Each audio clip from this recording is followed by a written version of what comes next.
بسم اللہ الرحمن الرحیم۔ آج کی اس ویڈیو میں ہم بات کریں گے تقدیر کے تصور کے اوپر۔ ہمارا تقدیر کا تصور کیا ہے اور درست تصور کیا ہونا چاہیے۔ ہم نے اپنی زندگی میں ایسے بہت سے فکرے سنے ہیں اور ابھی بھی ہم سنتے ہیں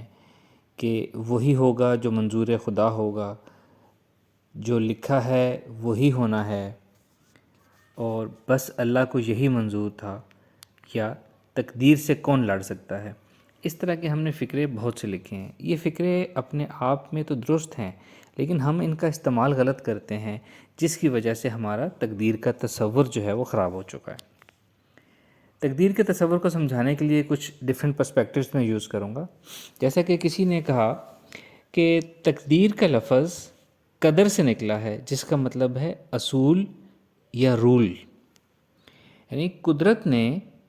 اس دنیا کی تخلیق میں بہت سے رولز بنائے ہیں، بہت سے اصول بنائے ہیں، اقدار بنائی ہیں۔ اللہ تعالیٰ نے ان اقدار پہ مشتمل اس دنیا کا ایک سافٹ ویئر بنایا ہے کہ اس میں بہت سے رولز اپلائی ہوتے ہیں، اور ان رولز کو جو استعمال کرے گا وہ اس دنیا میں ویسے ہی کامیابی کی طرف جائے گا۔ جیسا کہ گریوٹی ہے، کشش ثقل، ایک اللہ تعالیٰ کا بنایا ہوا اس دنیا کے لیے ایک رول ہے کہ زمین کے اندر کشش ہے اور وہ ہر چیز کو اپنی طرف کھینچتی ہے۔ اسی طرح ایک رول ہے کہ پانی اپنی سطح برابر رکھتا ہے اور اونچائی سے نیچے کی طرف جاتا ہے۔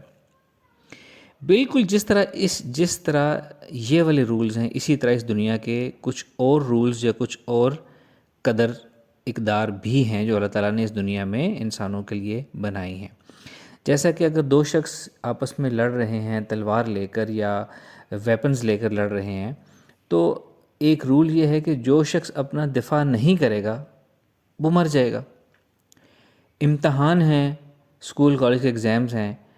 جو شخص امتحان میں اچھی تیاری نہیں کرے گا وہ اس کے اچھے نمبر نہیں آئیں گے یا وہ فیل ہو جائے گا۔ یہ بھی ایک رول ہے۔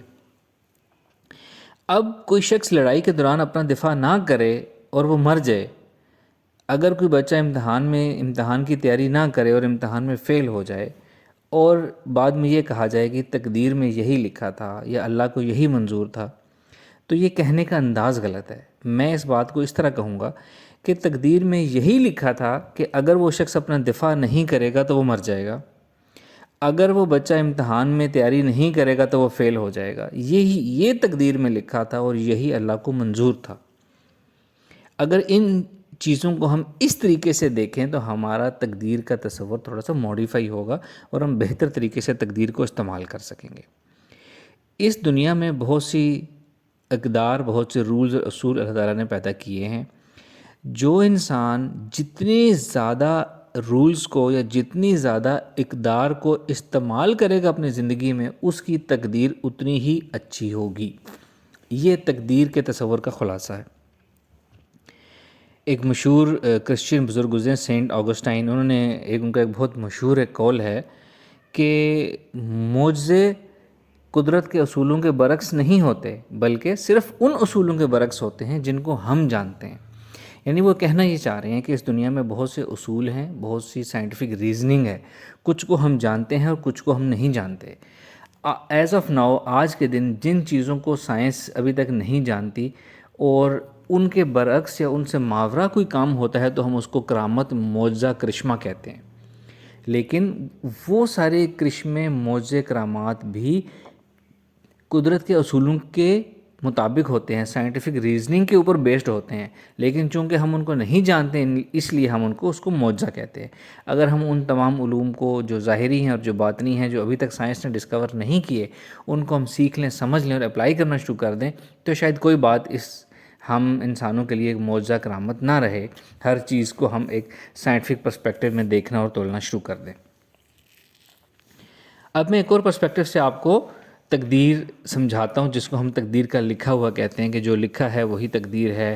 اللہ تعالیٰ کا حکم ہے کہ کوئی ایسی بات نہیں ہے جس کو لکھا نہ جا چکا ہو، جس کو قلم لکھ کر خشک نہ ہو گیا ہو۔ اس کی سائنس یا اس کی سائیکالوجی یہ ہے کہ جیسے ایک کمپنی ایک گاڑی بناتی ہے، چونکہ اس کمپنی نے وہ گاڑی بنائی ہے، اس کے ماہرین نے وہ گاڑی بنائی ہے اور سارے اس کی پرزے، اس کی ٹیکنالوجی، اس کی لیمٹس وہ جانتے ہیں، تو وہ کمپنی بنانے والی گاڑی ایک مینول بک کی مینول ایشو کر دیتی ہے، جس کو آپریٹنگ مینول ہم کہہ سکتے ہیں، جس میں اس گاڑی کی تفصیلات لکھی ہوتی ہیں کہ اس گاڑی کا انجن کی اتنی پاور ہے، یہ اتنی رفتار تک جا سکتا ہے، ایکسلریشن اس کی اتنی ہوگی، اس کی انجن کی لائف اتنی ہوگی، ٹائر اتنے عرصے بعد تبدیل کرنے پڑیں گے، وغیرہ وغیرہ۔ یہ ساری چیزیں اس کمپنی بنانے والے نے بنانے کے بعد اس کے اندر لکھ دی ہیں تاکہ اس گاڑی کو استعمال کرنے والے اس کو جان لیں۔ اب جس طرح ایک گاڑی بنانے والی کمپنی یا اس کے جو بنانے والے انسانوں کا گروہ ہے وہ یہ جانتا ہے کہ اس گاڑی کی کیا لیمیٹیشنز ہیں اور کیا کیا کس مقام پہ کیسے کرے گی، بالکل اسی طرح خالق کائنات جس نے انسانوں کو بنایا ہے، اس کائنات کو بنایا ہے، وہ اس کائنات کی اپنی تخلیق کی ایک ایک چیز، اس کی لیمٹس، اس کو چیز کو جانتا ہے۔ تو جب اللہ تعالیٰ نے انسان کو پیدا کیا، اس کو اچھے برے کی تمیز سکھائی، اس کو اختیار دیا، اور اختیار دینے کے بعد اپنے علم سے یہ جان لیا کہ یہ کیا کرے گا، اور اس کو ایک جگہ پر لکھ دیا۔ اب یہ جو اللہ تعالیٰ نے اس کائنات میں انسان جو کچھ کرے گا اس کو ایک جگہ لکھ دیا گیا ہے، اور یہ ہمیں بتایا گیا ہے کہ اللہ تعالیٰ نے سب کچھ لوح محفوظ پہ لکھ دیا ہے، یہ اللہ تعالیٰ کی شان بیان کرنے کے لیے ہمیں بتایا گیا ہے۔ اس سے اللہ تعالیٰ کی شان واضح ہوتی ہے کہ اللہ تعالیٰ کی شان کتنی بڑی ہے، کتنی اونچی ہے، کہ وہ سب کچھ اس نے انسان کے بارے میں، تخلیق کے بارے میں جان کے اس کو لکھ دیا ہے۔ یہ چیز مخلوق کو پابند کرنے کے لیے یا یہ بتانے کے لیے نہیں بتائی گئی کہ انسان اس کے علاوہ کچھ نہیں کر سکتا، اس کا مقصد اللہ تعالیٰ کی شان کو بیان کرنا تھا۔ لیکن ہم نے اس چیز کو اپنی تقدیر کی لیمیٹیشنز اور اپنے آپ کو مجبور ظاہر کرنے کے لیے ہم نے اس کو استعمال کرنا شروع کر دیا، ہم نے اس کا استعمال غلط کرنا شروع کر دیا، جس سے ہمارا تقدیر کا کانسیپٹ سارا غلط ہو گیا، اور اب ہم اپنے اس بلیف سسٹم کی وجہ سے اپنی تقدیر میں کچھ حاصل کر ہی نہیں سکتے، کیونکہ اس دنیا کا رول ہے، اللہ تعالیٰ نے بھی یہی فرمایا ہے، اس دنیا کا بھی یہی رول ہے کہ انسان اپنے بلیف سے باہر کچھ حاصل کر ہی نہیں سکتا۔ اب میں آپ کو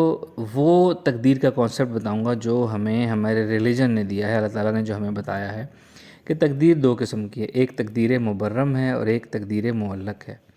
تقدیر مبرم وہ ہے جو اللہ تعالیٰ نے انسانوں کے لیے فکس کر دی ہے، جس میں انسان کوئی تبدیلی نہیں کر سکتا، جیسا کہ کسی انسان نے کہاں پیدا ہونا ہے، امیر گھر میں، غریب گھر میں، معذور پیدا ہونا ہے، کیا کرنا ہے، اس طرح کی جو چیزیں ہیں یہ تقدیر مبرم کہلاتی ہیں۔ جبکہ تقدیر معلق اس کو کہتے ہیں جو انسان کو اختیار دیا گیا ہے کہ انسان اپنے اختیار سے، اپنی صلاحیتوں سے اور اپنے عالم اسباب کی اصولوں کو استعمال کر کے کسی بھی حد تک جا سکتا ہے، وہ جو چیز ہے اس کو تقدیر معلق کہتے ہیں۔ اب تقدیر معلق میں کتنا اختیار انسان کو دیا گیا ہے، یہ اس پہ بحث ہوتی ہے۔ میرا ذاتی طور پر یہ ماننا ہے کہ تقدیر معلق کا جتنا اختیار اللہ نے انسان کو دیا ہے، ہم لوگ اس کا 1% بھی استعمال نہیں کرتے۔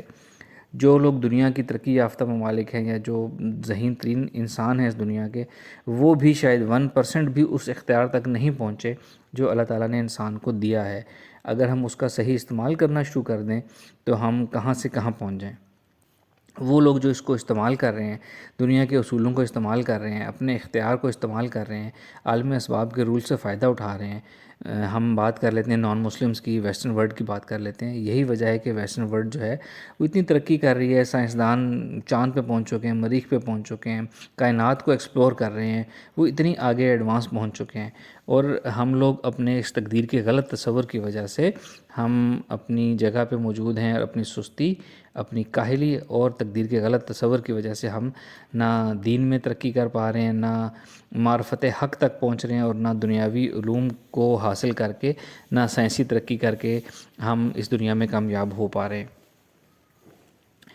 یہ جو دنیا ہے یہ اس کو عالم اسباب بھی کہتے ہیں۔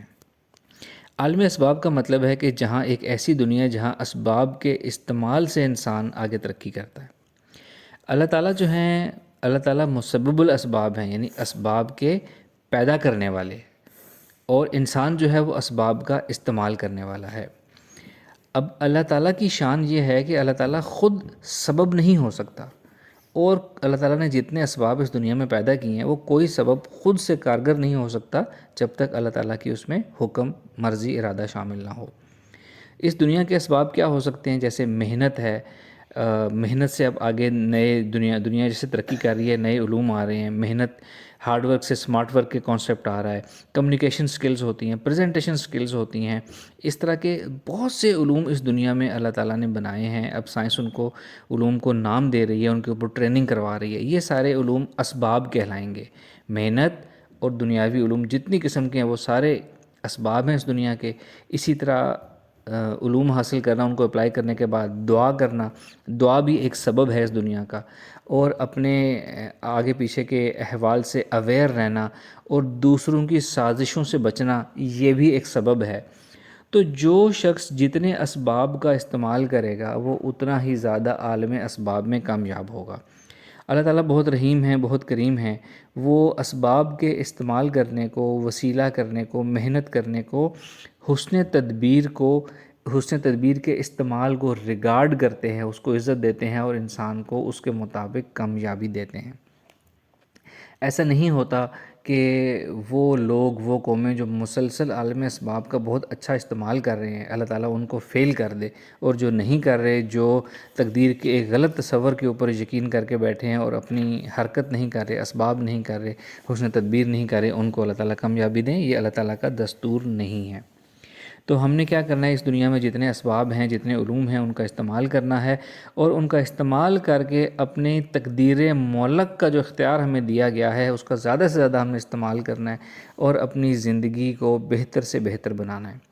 اگر ہم تقدیر معلق کا جو ہمیں اختیار دیا گیا ہے، اگر ہم اس کا 100% استعمال کرنا سیکھ لیں